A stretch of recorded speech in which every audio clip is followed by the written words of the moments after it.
আমার মেয়ের অবস্থা দেখো, 11টার সময় বসে বসে খেলতেছে। ভিডিও ভিডিও ভিডিও, কেউ না।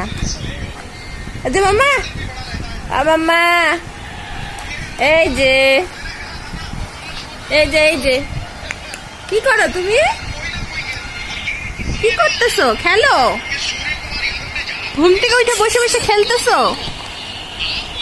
এটা কি বল? হ্যাঁ,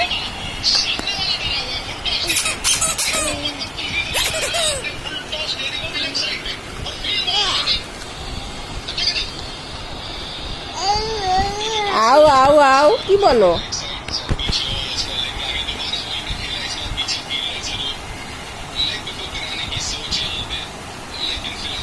এখন গাড়িটা দেখছে।